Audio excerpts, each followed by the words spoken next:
Hello, listeners, and welcome to this week's mini-series. I'm your speaker, Casey, and today I bring you something slightly different.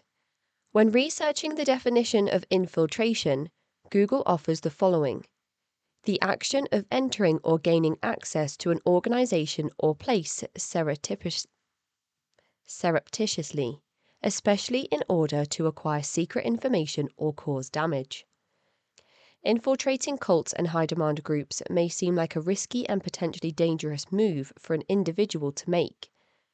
But for Lisa Van Arnsdale, this is her bread and butter. Willingly entering the doors of known destructive groups, Lisa integrates herself into these communities for prolonged periods of time, learning the ways in which these worlds work and reporting back through blog posts and journalism. Although Lisa has had success with her investigating, with little pushback or threats, this is not a hobby that I would recommend to others. Instead, let us live vicariously through Lisa's own experiences and stories as told in this 3-part series. Part 1 focuses on Lisa herself and how she found an interest in cults and high control groups, with Part 2 and 3 focusing on experiences Lisa has had inside specific groups that are widely considered to be cults. For early access to ad-free full-length episodes, please go to patreon.com/thecultvault to support the show, or follow the links in the episode description. Now, here is Lisa. So hello, Lisa, and welcome to the show. Thank you so much for agreeing to come and chat with me today and bring a slightly different format to the show, talking about various groups that you have personally visited and spent time with. Would you like to start by introducing yourself to the listeners? Absolutely. Hello, listeners. I'm Lisa Van Arsdale from Pennsylvania in the United States, and I am beyond thrilled to be here talking to Casey today. So buckle up, everybody. Can you tell us a little bit about yourself, a little bit about your journey through life that led you to where you are now? Totally. So currently I live in Pennsylvania, and for those who don't know, that is an area in the northeast of the United States that was founded with the intention of having religious freedom. So a lot of weird religious groups that didn't know how to act in Europe came over here to like start with clean slates and everything. So I grew up with like the Moravians and the Quakers and the Amish and everything. They're all things that I grew up around. Currently, and I drive a bright pink Subaru, which I'm sitting in right now. It takes me to all of the cults that I go to visit. And I'm also a stand-up comedian. So that's who I am. Oh my Um, goodness. How does somebody find themselves in the line of work or as a hobby doing stand-up comedy? oh, that's a loaded question, Casey. I was voted class clown in high school without any effort to be voted on my own. And through a series of strange events, I used to live in New York City. I spent a lot of time with some semi well-known stand-up comedians and was constantly being asked if I was one because I was always hanging out with them, and I got sick of being asked that question. So I decided to give it a try. It's very much a hobby for me. It's not a um really a professional pursuit. I occasionally get paid to do things, but it's mostly just a creative outlet.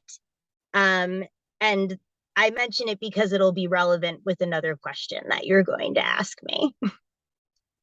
I think it must take a lot of guts and confidence and bravery to be a stand-up comedian. Not only do you have the pressure to make people laugh, but you also have to kind of have somewhat of a thick exterior if people are going to say that you're not funny. Yeah, it's a loaded situation. The first time I did it, I probably cried for like 3 days leading up to it. It was very dramatic. I think a lot of people who try comedy are people who are like very, very desperate for human connection. And it's easier for them to like have the arm's length distance of I'm on stage having a one-sided conversation and you're going to either validate me with your laughter or not, than it is for them to go out and get what they actually need, which could be a therapist or a genuine conversation with someone or a hug.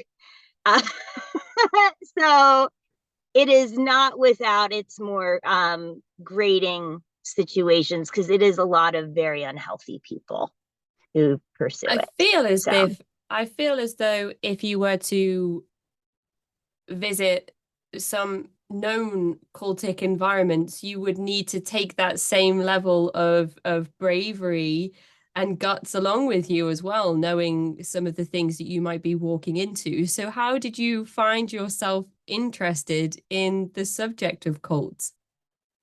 well, okay. So my dad grew up Catholic. Um, and you know, from having had Amanda Montell on the show, I haven't listened to that episode yet, but I've read her book and she is just the bee's knees. She talks about how like you can't truly like label a group a cult because it's an inherently pejorative term, but you can check off the boxes and be like, well, if it looks like a duck and quacks like a duck. So my dad grew up Catholic, and we know that they check quite a few of the culty boxes. And my mom grew up Seventh day Adventist, and it has been a real blessing for me to listen to your show where you interview other Adventist survivors. And so we know that they check quite a few boxes. So my parents got together, and my dad was like, I can't really be bothered with the God thing, to be honest. And my mom was like, I don't want to give up. So they decided to raise us in like Protestant evangelical Christianity. They thought that that would be a more well adjusted upbringing than what they had, respectfully. And that was not without its issues either. So I grew up in evangelical Christianity. Um, I can think of very few exceptions of people I grew up with in those communities who did not vote for Trump, and are not like drinking that particular brand of Kool-Aid, unfortunately. So between my parents' upbringings and my upbringing and like purity culture, I don't know if that's a thing that has happened in England. If you want to have me back another time, we can go on a whole tirade about purity culture. Um, but by the time I was an adult, I was like, okay, I want to have a relationship with, you know, whatever you want to call it, God, the universe, higher power, source, what have you. But I want it to be between me and that entity and not any sort of organized anything. I want it to be personal. And so that's like, I went from being like a very, very good Christian girl to like, we're going to keep this small and we're going to keep it personal and we're going to keep it filled with integrity. Um, and I took a class in college, and this is where I get excited, on Caribbean religion. I had a fascination with Rastafari, and that's why I took the class. But I always say I came for the Rastafari and I stayed for the voodoo, because before we learned about anything, we learned about Yoruba, which, and I'm like a total white lady who's going to try her best here, but I should not be considered the authority on this subject at all.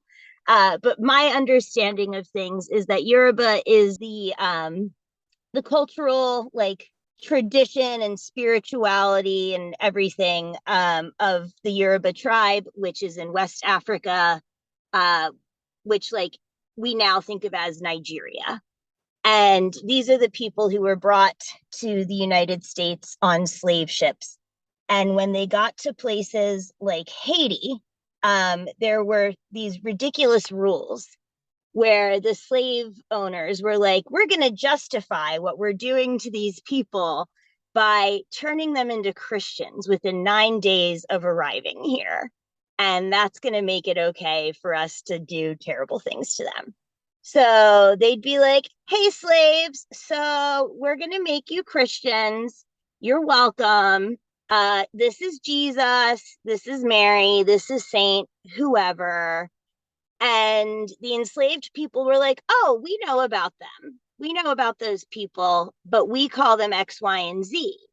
And the slave owners were like, no, call them Jesus and Mary and Saint whoever, damn it. Now go pick cotton. And the enslaved people were like, if you want, wink, wink, we'll call them that.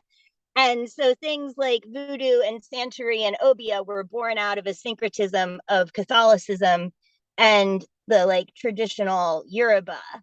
And that's why, like, if you go into a Botanica, you can buy figures of like Catholic statuettes and things.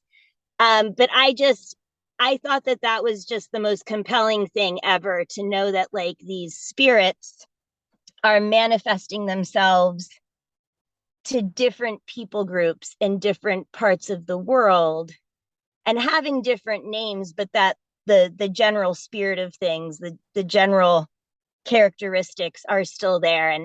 And my metaphor that I've come up for it with is that like if I'm in the grocery store with my mom, I call my mom mom. That's her name to me.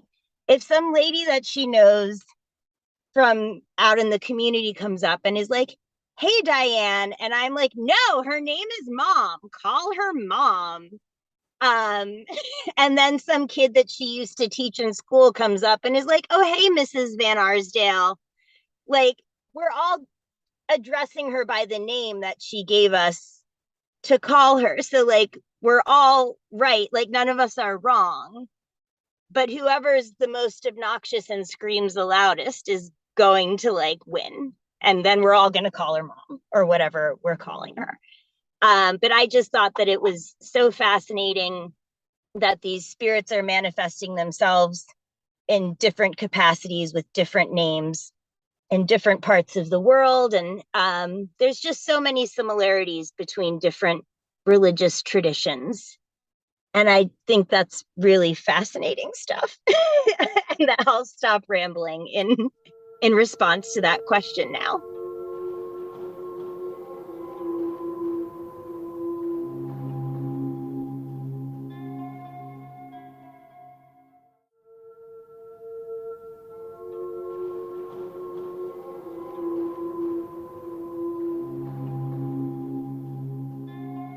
So, after you learned about the Yoruba community and how it developed and changed after people went over to evangelize, to Mm. proselytize, how does that link to your decision to go and visit with certain cultic groups?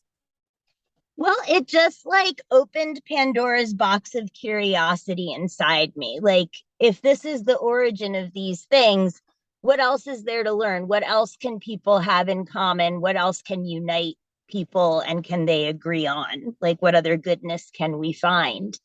And I'm also just like a people loving, genuinely curious person in general who is always like up for some bullshit and always up for an adventure, and visiting cults is just like handpicked for me. It's perfect. So, what was the first group that you visited, and when did you make the decision to actually go in person as opposed to just using books and the internet and other more Sure. traditional sources that people might use if they wanted to really understand a group?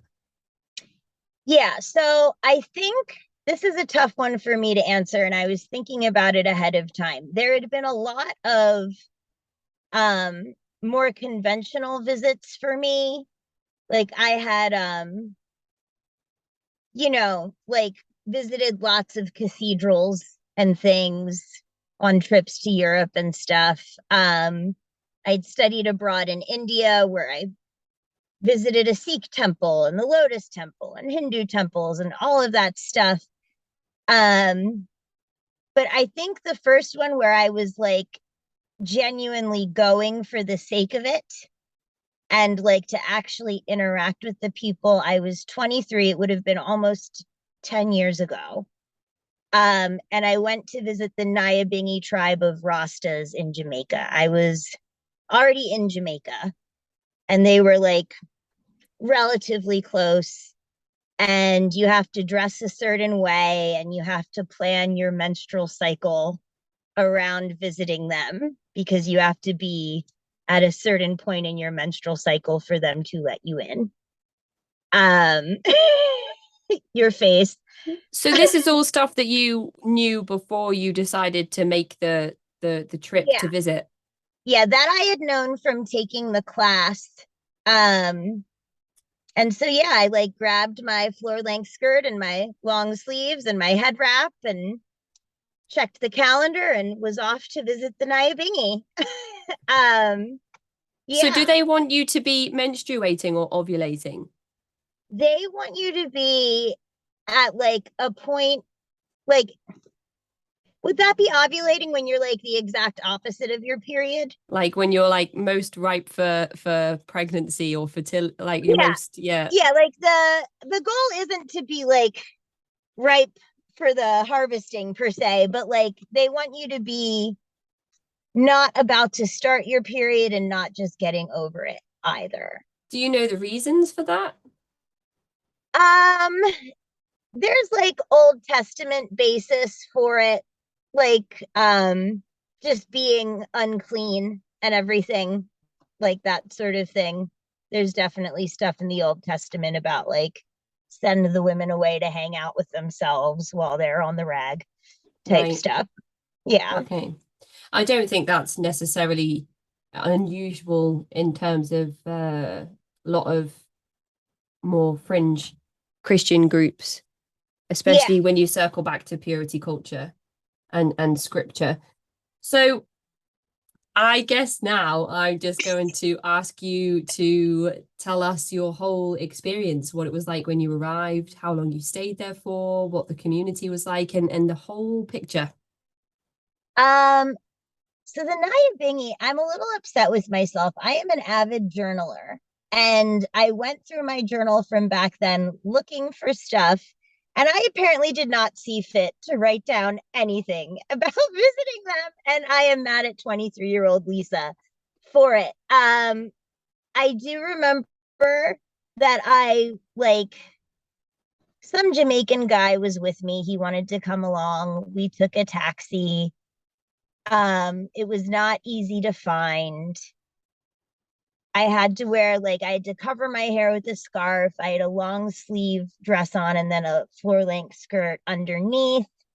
I met there I don't know the technical term for her, but like a high priestess sort of person, like a woman in a position of authority.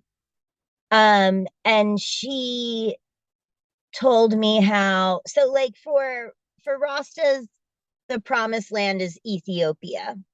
That's what they believe. That's like their Israel. That's where they think that they're all gonna end up.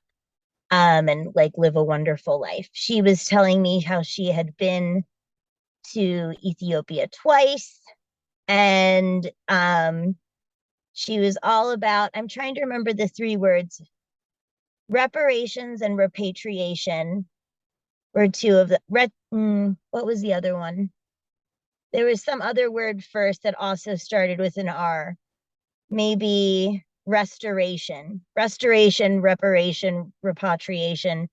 Reparations, I don't know if that's something that gets talked about in your country at all. But it's like the idea that like we've really fucked over Black people and we should be making a very serious effort to repair that by giving them resources and money and things to even out the playing field, which I 1,000% think we should be doing. And repatriation for them means um, going to Ethiopia. So, like going back to the motherland of Africa, Ethiopia in particular. So she talked about that. Something kind of eerie had happened. So with Jamaican currency, $1,000 bill and $100 bill look very similar. It's like a penny to a US dollar. Like they're not worth a lot, but they're a similar color, those two bills. And I had made a donation and I thought I had given her $100 bill, but it was actually 1,000. and I had needed the 1,000 to get home. So I remember we had said goodbye and like hugged and everything, and we're walking away. And I had like whispered to the guy I was with, like, do you have cash on you? Because I just made a mistake. And next thing I know, she's calling me back and she's like, come back, come back, come back. And then gives my money to me back again. There's no way that she like heard me saying that either. So that was like kind of weird. And that's what sticks out in my memory about visiting the Nyabingi. What did the community look like in terms of was it an intentional residential community where people were living? Yeah, they live like a communal life. They're not quite as cloistered as this other sect of Rastafari called the Bobo Dreads, and they like live way up in a hill, and they don't really leave very often. But yeah, they like all lived in the same little, I don't want to say compound, like campus village area. Um, yeah, they all like lived in the same little spot with little houses. Yeah. Okay, interesting. And do you remember what effect that left 23-year-old Lisa with? One that was kind of yearning to learn more about other intentional communities, or one that was kind of just like, oh, that was cool, with the kind of not. 23-year-old Lisa was thrilled. Like thrilled to pieces. Um, my major takeaway was probably now I want to go visit the Bobo Dreads, which I did about a year later. And I had like seen a documentary about them in that same class. But yeah, that's like where it began for me. The like, wow, you can go visit people and you can not believe the same things, but you can still like tell each other about what you believe and look for the similarities and celebrate your differences and so on. Yeah. We were introduced to one another through journalist and friend of the Cult Vault podcast, Siren Warner. And Yes. I wanted to firstly say a big shout out and hello to Siren if you're listening. And secondly, just to ask you the story of how you both met, because I've recently watched some test footage of you and Yes. Siren discussing the body, which is, of course, the group that originated in Nikiski that Siren has been accused of being a cult hunter as he Yes. exposes the ins and outs of the body. Which is the most badass thing ever. And can I just say, I've also been watching that footage, and your voice over top of it is just like perfection, just absolutely nailing it. I think it's gorgeous the way that it's turned out. Um, so the way I met Siren is kind of odd. Um, to give it a little bit of context, a few months before he and I made contact, um, a guy who has a lot of power in the comedy community where I live, who like books a lot of the shows and everything. He was like, Lisa, you've done a lot of really incredible things in life. If you ever want to do a one woman show, let me know. And I was above and beyond flattered by that. So he and I had gotten together to talk about what we might do that on. And like we were just like spitballing things around, and I immediately started talking about the Moonies and everything. And he was like, well, is this something you would want to do a show on? And I was like, oh my gosh, you would produce a show for me, like about me visiting cults? Like, is that a thing that could happen? He was like, absolutely. And you should go visit more of them. And I was like, fuck yeah, this is great. So like it becomes established that I'm going to do a one woman show about cults, which I'm still like working on.